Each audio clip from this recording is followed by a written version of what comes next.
Gracias. Gracias por recordarme las grabaciones. Entonces, les estaba diciendo que vamos a explicar el enlace metálico. ¿Listo? Acá está, era la página número 81. Página número 81, la que debíamos leer. Hablaba de los sólidos metálicos que se formaban gracias al enlace metálico. ¿Listo? Entonces voy a explicar un poquito. Esperen que siguen llegando personas.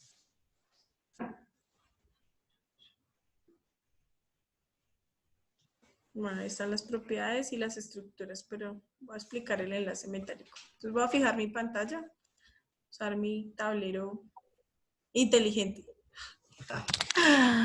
Ay, Dios. ¿Sí leyeron las últimas noticias? ¿No leyeron ¿Qué las noticias? de que vamos a volver a estudiar al colegio presencial? Uy, ¿Cuándo? profe, ojalá, no me aguanto más. ¿Para cuándo? No, pero es que eso es complejo, chicos. O sea, ellos están tratando de mirar qué protocolos cuadran, pero eso está complejo, está complejo. Pero que es que toca tomar Todos como con un metro y tapabocas. medio. Pues yo vi Me decía que estudiante. metro y medio, o la sea, noticia, pero no decía fecha. por ejemplo, Que cada curso vaya un día. No. no se puede, porque los profesores no alcanzaríamos. No, el otro era como que debían haber como 10 estudiantes por salón. Ustedes son 31, o sea, que 10 en 3 salones. y los otros virtual. Eso ya este año no hay nada. Entonces, Yo también creo que este año no hay nada. está complicado, sí, yo Todos también. en la casa este año. Bueno, vamos a Yo hablar. creo que por ahí en octubre. No, el 30 de noviembre. Este año el diploma es PDF, muchachos. Como su nombre lo indica, por favor, ahora sí silenciemos sus micrófonos. Como su nombre lo indica, ¿sí? Se da entre metales, ¿cierto? Usted conoce los metales de la tabla periódica: sodio, potasio, calcio, bueno, etcétera. ¿Sí? Entonces, yo estoy diciendo que voy a unir dos metales, por ejemplo, sodio con sodio, o puedo hacer aleaciones. ¿Qué es una aleación? La unión de dos metales Muy que bien, forman pero son dos metales diferentes. Las aleaciones se fabrican con el fin de potencializar las propiedades de un metal, ¿sí? Como el bronce. El bronce no es un metal que exista en la tabla periódica, es una aleación, ¿ya? Entonces, ¿alguien me puede buscar de qué está hecho el bronce, por favor? El acero también, entonces aquí dentro de las aleaciones tenemos el bronce, tenemos el... ¿Cuál fue el que acaba de decir? Acero. Acero, gracias. Acero, hay acero inoxidable, las, ¿cómo se llaman? Los blindajes, ¿cierto? Entonces puedo combinar metales iguales o metales diferentes, ¿listo? ¿Mendieta, de qué está hecho el bronce? De cobre y estaño. Muy bien, cobre y estaño, y el acero, El acero está hecho de eso es hierro y otro, y carbono. ¿carbono? ¿El acero es de carbono? No. Sí, acero, hierro más Hierro y carbono. carbono, sí, Ah, hierro, sí, ya. Listo, principalmente hierro, ¿no? Sí. Y carbono, pero entonces el último es un poquitico, como 1%, ¿listo? Para que lo sepan. Y los blindajes, bueno, eso sí hay varias combinaciones. Pero entonces es para que usted vea que cuando hablamos de aleaciones, hablamos de la mezcla de dos metales que son diferentes, ¿listo? Entonces, todo esto para explicarle.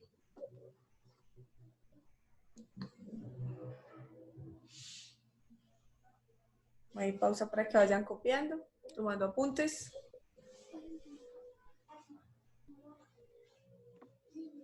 Entonces, vamos a hablar precisamente cómo sucede este enlace. ¿Listo? Cómo se forman estructuras metálicas con unas propiedades distintas a las que tienen los compuestos formados por enlaces covalentes y los que tienen los compuestos formados por enlaces iónicos. ¿Listo? Entonces, borrar acá donde dice aleaciones y voy a hacer un ejemplo. Vamos a hacer el ejemplo del sodio. Entonces, ustedes saben que el sodio tiene un Z11. Su configuración electrónica sería algo así como 1s2, 2s2, 2p6 y 3s1, ¿cierto? Lo cual quiere decir que el sodio en su último nivel solo tiene un electrón de valencia, ¿cierto? Entonces, eso va a generar que normalmente el sodio, ¿qué va a hacer con este electrón? Lo pierde. ¿Cierto? Lo perdería. Entonces, pero entonces, ¿qué pasa cuando yo lo junto con otro sodio? Entonces, lo que pasa aquí es que los núcleos, ¿cierto? Estos núcleos de sodio, voy a dibujarlos así, redonditos. Bueno, se suponga que son redonditos. ¿Sí? Van a tender a ser positivos, porque ese electrón, ese último electrón del último nivel, va a estar en un estado como intermedio con los otros núcleos de sodio. Entonces, normalmente en el enlace metálico, lo que sucede, voy a acercarlo un poquito más, es que los núcleos positivos de sodio, en este caso los cationes, ¿cierto? Se organizan, ¿sí? En estructuras, digamos que, con unos ángulos o con unos vértices específicos, generando espacios entre los protones. Obviamente va a haber espacio porque aquí hay una fuerza de repulsión, ¿cierto? Esperen un segundo. Va a haber una fuerza de repulsión entre los núcleos y esa fuerza de repulsión pues va a generar que estos núcleos se queden, digamos, a unas distancias equivalentes, o sea, la misma distancia entre los unos y los otros. ¿Qué va a haber entre esos núcleos? Pues estos electrones de último nivel, ¿sí? Esos electrones van a estar atraídos por estos núcleos positivos, ¿listo? Entonces, estos electrones generan algo que se conoce como nube electrónica.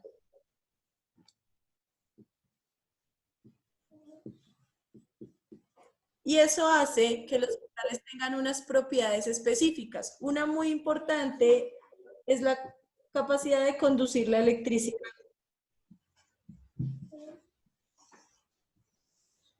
¿Sí? Entonces, como estos electrones están alrededor de estos núcleos positivos, usted recordará que el flujo de electricidad, ¿sí?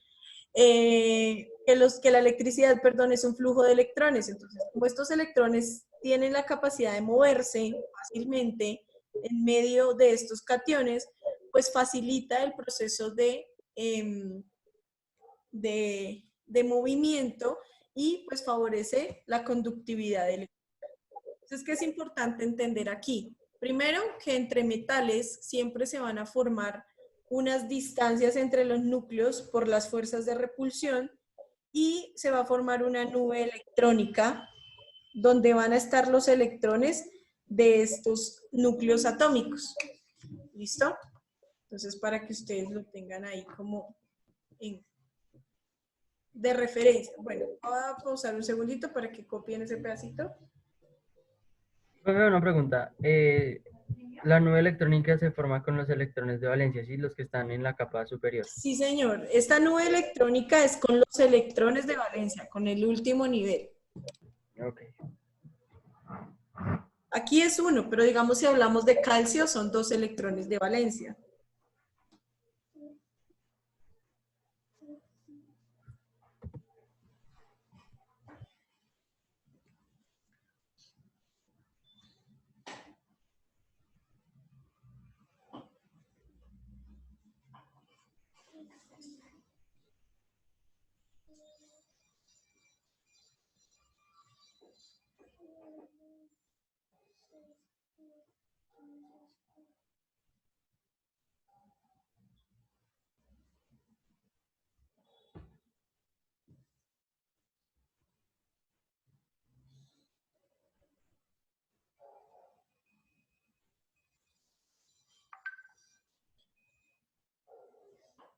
Listo.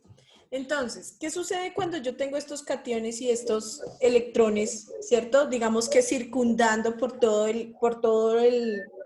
ese sólido metálico. Pues como van a estar fuertemente atraídos, o sea, este electrón de aquí, voy a hacer un ejemplo, así como muy... Entonces, este electrón de aquí va a estar atraído por este núcleo, de la misma forma que por este, de la misma forma que por este y por este. Entonces, estos electrones, ¿sí?, se mantienen constantemente atraídos por todos los núcleos positivos que hay alrededor, y los positivos, pues también mantienen atraídas todas las cargas. Por ejemplo, si acá hay otra carga, entonces también la va a mantener atraída. Esas fuerzas de atracción constante, porque recuerden que el sodio atrae como también se siente atraído, ¿no? O sea, es una fuerza de atracción en ambos sentidos. ¿Eso qué va a permitir? Pues que las sustancias sólidas permanezcan, ¿sí?, compactas, y generalmente les da una dureza a los metales. Claramente la dureza de los metales es variable dependiendo de los núcleos atómicos y de esa nube electrónica también. Es variable porque si yo miro el sodio, si lo pudiéramos ver ahorita físicamente, el sodio es un metal, bueno, si es plateado, es brillante, pero es muy blandito. Usted lo puede partir con la uña, de hecho, ¿sí? Es muy blandito. A medida que yo voy moviéndome en la tabla periódica de izquierda a derecha,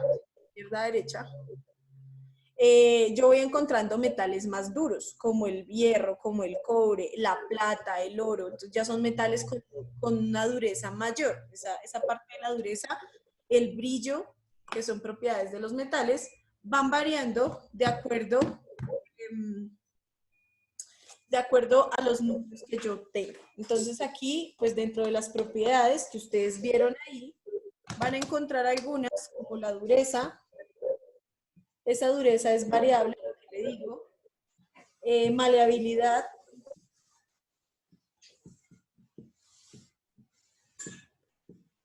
La capacidad que tenemos de hacer, digamos, de moldear esos metales, no siempre es la misma. Tenemos la ductilidad, hacer hilos, cadenas, no siempre se puede con todos los metales.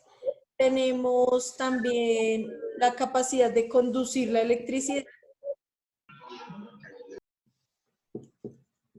Entonces, la conducción de la electricidad y conducir también el calor. Antes, bueno, todavía existen, conducir calor. O también se llama conductividad térmica, también se conoce como conductividad térmica. Entonces, la capacidad de conducir el calor, la electricidad, es propia de los metales.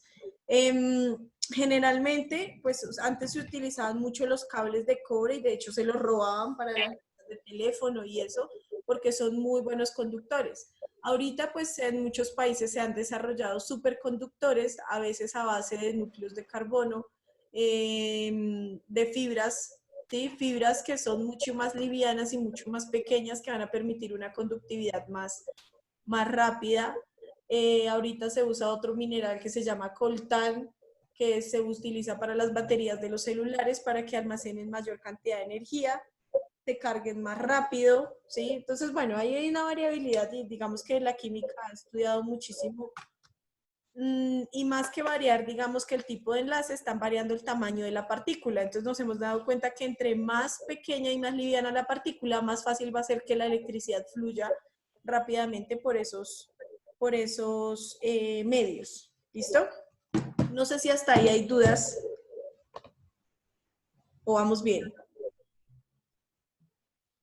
No todos al tiempo, por favor.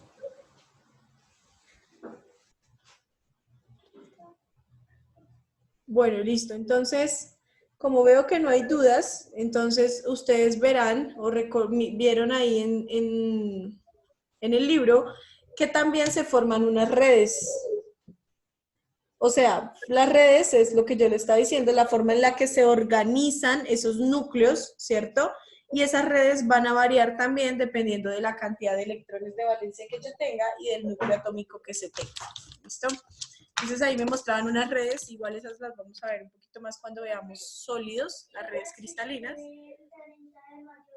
Las redes, estos son de metales, ¿listo? Entonces aquí me muestra cuando está centrada en las caras, cuando está centrada en el centro y acá hay una hexagonal, ¿listo? Esos tres tipos de redes que se pueden formar. Hay más, sobre todo cuando hablamos de cristales formados por iones, entonces también se pueden formar otros tipos de estructuras. Pero básicamente, esas eran las propiedades que quería resaltar. No sé si alguien tenga alguna otra duda.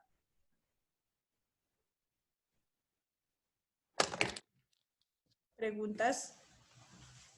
¿Pregunto yo? Profe, pues de pronto en la estructura cristalina no me quedó muy claro. Ah, bueno, listo. Entonces vamos a... ¿Este es un virus? Para el celular, Huawei ayer. Vamos a subir por aquí. Por favor, silenciemos los micrófonos. Bueno, entonces, aquí vamos a hablar de que como se están formando o se están enlazando, digamos que dos metales, las fuerzas de repulsión entre los núcleos van a hacer que los metales se formen o se separen, ¿cierto? De uno de los otros, o esos núcleos, pero van a sentirse a la vez atraídos por los electrones o esa nube electrónica que están compartiendo, ¿cierto? Entonces, de esta forma, ¿sí? Se plantean unas redes cristalinas, bueno, unas redes cristalinas como las que tenemos acá, pero es porque no sé cómo ampliar este pedacito exclusivamente, no me deja. Que son como formas distintas en las que se pueden organizar esos núcleos, ¿sí? Entonces, son formas que pueden adoptar esos núcleos. Supongamos que cada uno de los vértices, por favor, miremos la figura A. Supongamos que cada uno de los vértices de esa figura A es el sodio, ¿sí? Un ejemplo. Espera a ver si me dejamos rayar aquí.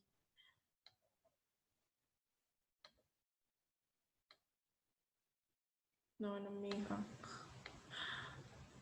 Bueno, supongamos que cada uno de esos vértices, ¿sí? Es, por ejemplo, un átomo de sodio de los que yo estaba explicando ahorita, ¿sí? Un núcleo de sodio.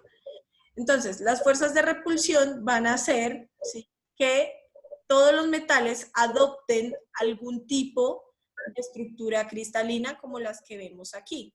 Puede ser A, puede ser B, puede ser C, ¿sí? ¿De qué va a depender eso? Pues va a depender del núcleo que se tenga. No todos los metales forman las mismas estructuras cristalinas, ¿sí? Esas estructuras cristalinas es lo que le da generalmente el brillo al metal. Porque ¿qué pasa cuando yo tengo espacios entre un núcleo y el otro? Ese espacio o esos espacios forman como una especie de cubo, ¿sí? Imagínense como si fuera un cubito con varias caras, como un prisma. No sé si han visto un prisma. Entonces, como un prisma, y eso va a permitir que se refracte la luz. Por eso generalmente estos metales son brillantes, ¿sí? Entonces, básicamente eso es lo que nos está explicando. ¿Qué hay en medio de esos punticos anaranjados? Pues toda la nube electrónica, ¿sí? Esos vértices son los núcleos y en medio de esos núcleos hay una cantidad de electrones que se están moviendo, ¿listo? Similar sucede en el enlace iónico, que era el que estábamos explicando al principio. Me voy a volver por acá donde está el enlace iónico, que decía que también se formaban cristales, ¿sí? Como el que está aquí en esta imagen. Espérenme, la corro. Como el que está en esta imagen, ¿sí? ¿Cuál es la diferencia? Que esta red cristalina de los compuestos iónicos está formada por cationes y por aniones, ¿sí? Entonces, esa es la diferencia. La otra no, la otra solo está conformada por cationes y en medio de esos cationes hay una nube de electrones. Esa es como la diferencia, ¿listo? En los compuestos covalentes no se forman redes cristalinas, ¿listo? No se forman redes cristalinas. Espérenme, voy a bajar. que era el cuadro comparativo que ustedes hicieron, ¿sí? Entonces ahí ustedes ven que no se formaban redes cristalinas, ni con cationes, ni con aniones, ni con nada de eso, sino que se formaban compuestos moleculares, enlaces moleculares. Entonces esos enlaces moleculares pues generan, ¿sí? Acá está.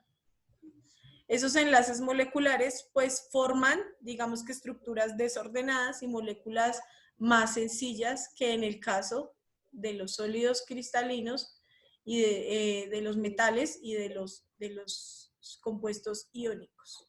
¿Listo? No siempre van a estar, digamos que quiera decir que sean amorfas o no necesariamente, porque algunos covalentes también pueden formar ciertos tipos de cristales cuando se organizan sus moléculas. Pero es diferente hablar de molécula que de ion que de nubes electrónicas. Entonces ahí es donde está la diferencia entre los compuestos covalentes, los compuestos iónicos y los compuestos metálicos. Entonces, conclusión y para redondearle la idea y no se me confunda. Estas tres estructuras que usted está viendo aquí, ¿sí? Son los núcleos de un átomo, de un metal, que puede ser sodio, potasio, el que estábamos hablando. En medio de esas bolitas anaranjadas o de esos núcleos va a haber una nube de electrones que se va a estar moviendo entre esos núcleos, ¿sí? Puede adoptar varias formas dependiendo del tamaño del núcleo, de la cantidad de moléculas enlazadas, etc. ¿Listo? Básicamente eso. No sé si tengamos dudas de ahí, de esa parte. O ya mejor. Ya mejor. Bueno, listo. Entonces yo les voy a mostrar un videito de los metales, cómo reaccionan con agua, sobre todo los metales alcalinos, que son los del grupo 1, ¿sí? Para que miremos como las propiedades de los átomos como tal, y ya. Espérenme.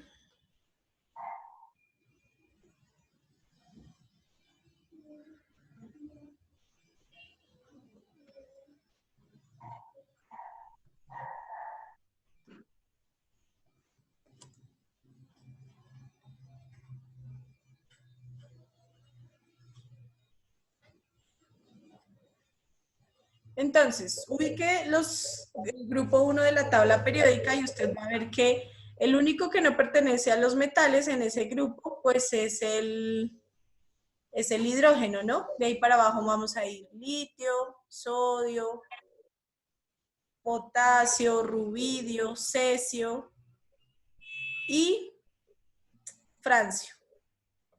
Son los metales del grupo 1. Entonces, a medida que yo bajo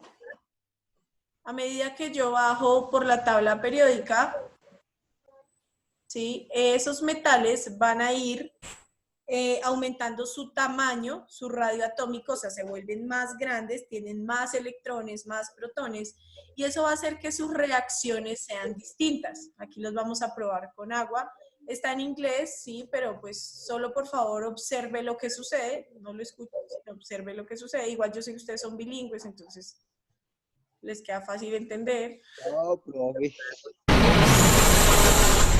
Whether you've left school or you're still at school, you can appreciate the sheer fun and mayhem that chemistry can be. There's so much to it. Bunsen burners, mixing chemicals. Very nice. Now, you may have been allowed to mix very small amounts of lithium with water. You may, if with a responsible adult, have mixed H2O with sodium. And you may... Esperen porque no me deja ampliarlo y se me movió todo. Profe, ¿y si nos pasas la página y lo vemos por nuestra cuenta? No. Bueno. Profe, es que se ve muy trabado. Bueno, igual les voy a pasar el link, pero acá lo voy a colocar, ¿listo?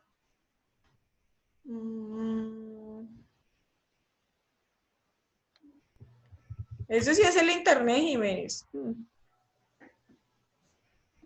Bueno, igual le voy a enviar el link, pero pues lo voy a proyectar acá, ¿listo? Espérenme a ver si lo puedo encontrar. Es que estaba en YouTube también, porque acá no me deja ampliarlo, no sé por qué.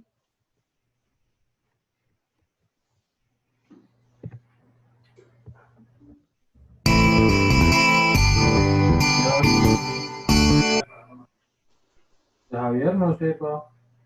¿De Javier? Ah, ya.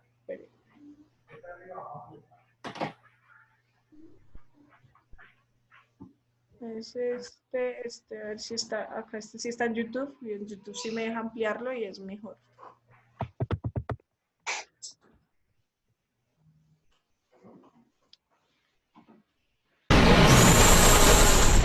Whether you've left school or you're still...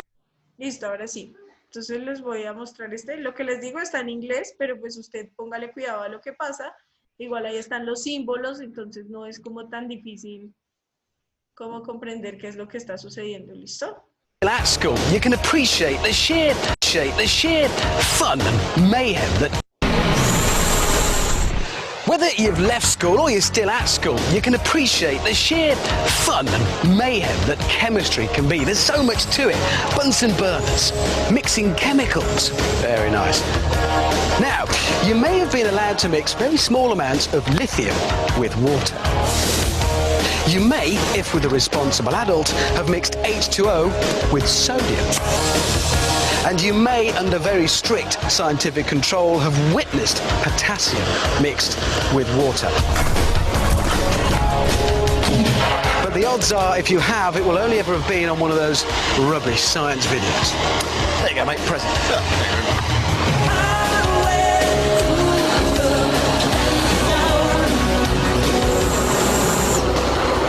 These next two are the dog's nuts of the periodic table. They are, if you like, the king and queen of alkali metals. Mix these babies with water, stand well back, and watch the mayhem. And that's just what we're going to do. Mr. Tickle, bring on the rubidium. Here it is. Is that it? Well, it might not look like much, Richard, but it's a highly reactive metal. It's sealed in this glass tube under argon atmosphere conditions, just for safety. Right, so what's going to happen when you drop that in the water? Well, imagine, if you will, letting off a hand grenade in a bathtub. Righto, I'm off. Have that. Okay. Good luck. Okay, Tickle. Drop the rubidium in the water.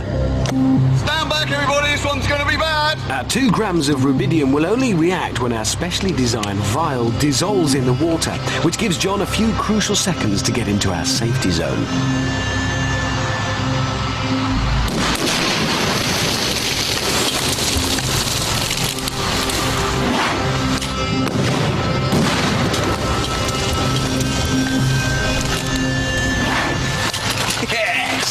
Wow. That is more like it. Only on Brainiac do you get that kind of science. But I believe we can go one better. There is one more alkali metal we can legally use. Yes, Richard, cesium, the emperor of alkali metals, particularly nasty, could go off at any time.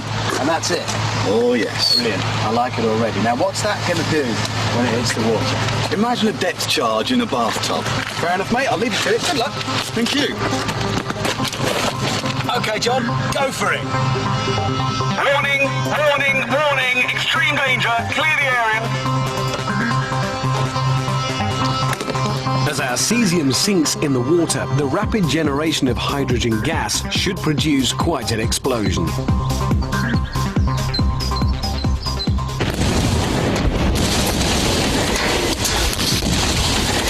And it does.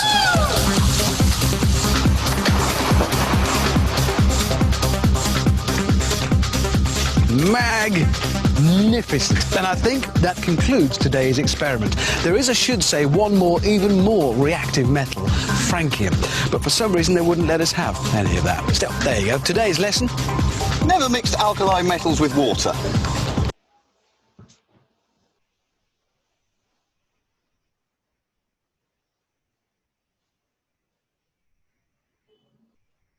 Listo, ¿qué observaron? ¿Quién me dice? Pues Cuando que se juntaban, explotaban. Reacciones químicas. Entre más abajo está el componente y más radiactivo es, más peligroso y tiene una reacción más grave. Listo, sí, muy buena observación. Entonces, estamos hablando de los elementos del grupo 1, ¿no? elementos del grupo 1, ¿cierto? Todos los de acá. El único que no es un metal es el hidrógeno, ustedes ya lo saben. De ahí para abajo, todos estos son metales. Entonces, lo que hicieron fue probar cada uno de estos metales alcalinos que tienen en el último nivel un electrón con agua. Si ustedes vieron, el litio escasamente reaccionó rápido, pero no explotó, no sacó llama. El sodio ya sacaba un poquito de llama, el potasio ya también reaccionaba más violentamente, y el rubidio y el cesio explotaron, ¿sí? Se demoraban más en reaccionar, pero la explosión o la reacción que generaban al contacto con el agua era una explosión, ¿sí? Un desplazamiento de materia. Entonces, eso me lleva a pensar que los elementos, ¿sí? Los metales son bastante reactivos, ¿sí? Sobre todo los del grupo 1, grupo 2 y demás. También mostraron el vanadio. El vanadio, ¿sí? Lo incendiaban y generaba muchísima cantidad de energía, una gran cantidad de energía. Entonces, eso es para contarles que el romper estos núcleos atómicos o este enlace metálico hace que se libere demasiada energía en forma de calor, o se puede usar para conducir la electricidad, conducir el calor, que son una de las propiedades principales de los enlaces metálicos. ¿Listo? También para que usted entienda que todos estos metales son bastante reactivos, ¿sí? Bueno, lastimosamente pues no podemos hacer laboratorios, pero pues más o menos así es como la generalidad del comportamiento de estos metales. Van cambiando a medida que yo me muevo en la tabla periódica. Los del 1 son muy reactivos, los del 2 ya son un poquito más estables, y a medida que me muevo hacia la derecha en la tabla periódica, la reactividad va disminuyendo. Por ejemplo, en la plata o el oro, ¿sí? Que Z47 y Z79, ya son metales que no reaccionan fácilmente. Para fundir el oro es muy duradero y es muy valioso precisamente por su estabilidad química. Nomás para fundirlos necesita llevarse a temperaturas muy altas. De los metales más explotados en Colombia tenemos el hierro, tenemos el cobre, tenemos el aluminio. El aluminio se usa en muchísimas cosas, más de las que usted se podría imaginar, autopartes, tejas, bueno, es una cantidad de aplicaciones impresionante. Dentro de los metales quiero resaltar también el mercurio. Es el único metal líquido a temperatura ambiente. Todos los metales son sólidos y el mercurio es el único que se encuentra líquido, es un metal especial. El zinc y el cadmio y el mercurio son metales que se conocen como metales pesados porque se acumulan en los organismos, ¿sí? Tienen capacidades acumulativas y pueden causar enfermedades muy graves como el cáncer, ¿sí? Se encuentran en el cigarrillo, por ejemplo. Y el cuerpo absorbe cadmio en vez de calcio, ¿sí? Y empieza a causar ciertas enfermedades. Pero bueno, vamos a dejarlo hasta ahí por hoy. Espero que haya sido un poquito más claro. La idea era que usted obviamente leyera todas las propiedades del enlace metálico. Con esta parte terminamos enlaces metálicos. Espero que el martes podamos ver fuerzas moleculares. Entonces su tarea va a ser leer, por favor, escríbalo, leer las páginas 82, página 82, 83, hasta la página 83, sí, 82 y 83. Son 2 paginitas nomás. Por favor, haga el ejercicio de leer. ¿Listo? Ya se va a cortar la comunicación, entonces no tienen que volverse a conectar, sino pues pueden aprovechar los minutos que les quedan, que son como 10 minutos, para ponerse a leer. ¿Listo? Nos vemos el martes. Dios Profe, mediante. así rápidamente, ¿me puede hacer el favor de repetirlo del cigarrillo? Es que ya se va a cortar, pero entonces el cigarrillo tiene muchísimos metales pesados, tiene cromo, tiene cadmio, tiene plomo, ¿sí? Entonces, lo que menos tiene es nicotina, de hecho. Entonces, cuando uno lo fuma, ¿sí? Esos metales entran en el organismo y se acumulan en los pulmones. Digamos, el organismo asume el cadmio porque tiene una configuración electrónica parecida a la del calcio. Entonces, el organismo, los huesos lo absorben como si fuera calcio, en vez de calcio absorbe cadmio, y eso causa osteoporosis.